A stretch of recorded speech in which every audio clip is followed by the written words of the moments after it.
वहीं गंडक नदी के वाल्मीकि नगर बैराज से 4.5 लाख क्यूसेक से ज्यादा पानी छोड़े जाने के बाद पूर्वी चंपारण में भी बाढ़ का खतरा बढ़ता जा रहा है। साथ ही पानी का दबाव चंपारण तटबंध पर भी पड़ने की आशंका है।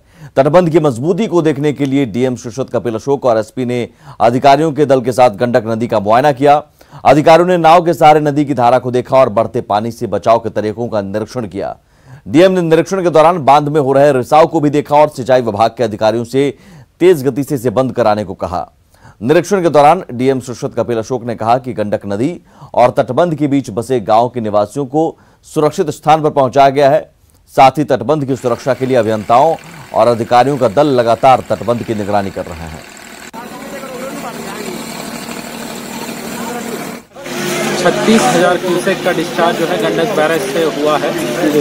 तो इसके मद्देनज़र जो है यहाँ पे हरेराज, संग्रामपुर, केसरिया, ये हमारे प्रमुख चंपारण तटबंध जो है उसके बगल के ब्लॉक्स हैं। वहाँ पे सभी जो हमारे सुरक्षाकर्मी हैं और साथ ही जो है अंचल के स्टाफ, पुलिस के स्टाफ, इनको जो है हमने अलर्ट किया है। एनडीआरएफ की टीम भी यहाँ पे प्रतिनियुक्त की गई है।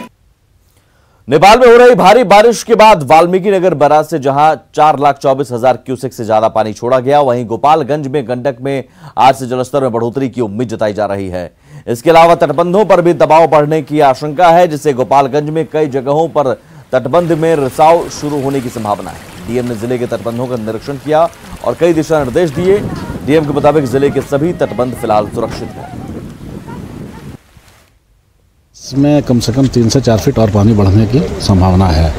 तो इसके लिए हम लोग कोशिश कर रहे हैं कि जो भी अंदर लोग हैं, जो गांव जिनका अंदर है, इस ब्लॉक में एक ही पंचायत के 2 वार्ड है मात्र, जिसमें 200 परिवार लोग हैं, 200 लोग हैं, तो उनको निकालने के लिए अभी बात किया गया है। अभी आना नहीं चाह रहे, लेकिन शाम तक उनको लाया गया। यहाँ पर एनडीआरएफ की टीम भी है। गोपालगंज को चंपारण से जोड़ने वाली 70 घाट महासेतु का अप्रोच पथ पर काम शुरू हो गया है। अप्रोच पथ जल्द ही बनकर तैयार हो जाएगा, जिसके बाद इस पर परिचालन शुरू हो जाएगा। डीएम ने खुद अप्रोच पथ का मुआयना किया और जल्द ही परिचालन शुरू करने की बात कही। बता दें कि आज से ठीक 7 दिन पहले 15 जुलाई को गंडक की तेज बहाव की वजह से 70 घाट महासेतु के इस अप्रोच पथ का एक हिस्सा कटाव की वजह से ध्वस्त हो गया था। विपक्ष ने इस अप्रोच पथ को लेकर सरकार पर कई सवाल भी खड़े किए थे।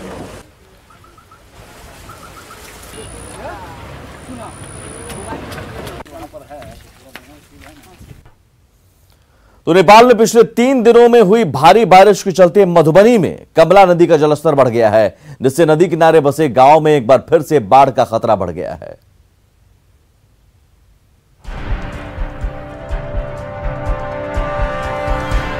पिछले 3 दिनों में हुई भारी बारिश का असर कमला नदी में दिखने लगा है। मधुबनी के जयनगर में कमला नदी के जलस्तर में वृद्धि हुई है।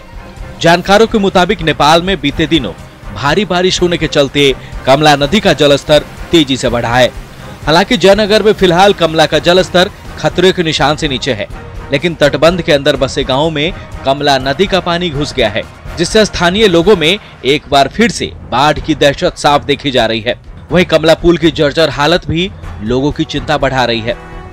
लोगों को तो पुनर्वास हो जाए तो अति उत्तम की बात है। अभी तो हम लोगों के आने जाने के लिए तकलीफ है। वहाँ पुल का पास में डैमेज हो चुका है और नदी का किनार में तो बस्ती है सर, देख ही रहे हैं, और कटाव हो रहा है। घर का नजदीक में पानी कमला नदी बह रही है। जैसा हम देख रहे हैं यहाँ पे प्रेजेंट में न बोट है सरकारी न कुछ है। तो अभी सीओ साहब से बात हुई है, उन्होंने कहा किसी गणेश मुखिया जी का नाम लिया कि उनके पास बोट है। अब उनसे संपर्क किया जाएगा कि बोट है कि नहीं है। बाकी हम अभी जा रहे हैं, सीधा एसडीओ साहब से मिलेंगे भी और सीओ साहब को भी बोल दिए हैं कि जहाँ जहाँ आपका कटाव हो रहा है एटलीस्ट जन संसाधन विभाग को बता दीजिए, इन्फॉर्मेशन दे दीजिए कि वो पहले से रेडी रहे। जयनगर प्रखंड के इस्लामपुर, खैरामाट और डोडवार समेत करीब 10 गांवों के मुहाने तक कमला नदी की धारा पहुंच गई है। लिहाजा यहाँ के रहवासी डरे सहमे हुए हैं। इन गांवों को प्रखंड मुख्यालय से जोड़ने वाली एकमात्र सड़क पर भी कमला नदी का पानी पहुंच गया है, जिससे ग्रामीणों को आवाजाही में काफी परेशानियों का सामना करना पड़ रहा है। ये 5 पंचायत भयावह स्थिति का सामना कर रहा है और कमला नदी का जल स्तर बढ़ता जा रहा है। फिलहाल बाढ़ के खतरा को देखते हुए प्रशासन सतर्क है। तटबंधों की निगरानी के साथ ही प्रभावित गांव में फौरी राहत के लिए नाव उपलब्ध कराने के साथ ही एनडीआरएफ और एसडीआरएफ की टीम को भी अलर्ट मोड में रखा गया है। अमित रंजन, न्यूज़ 18, मधुबनी।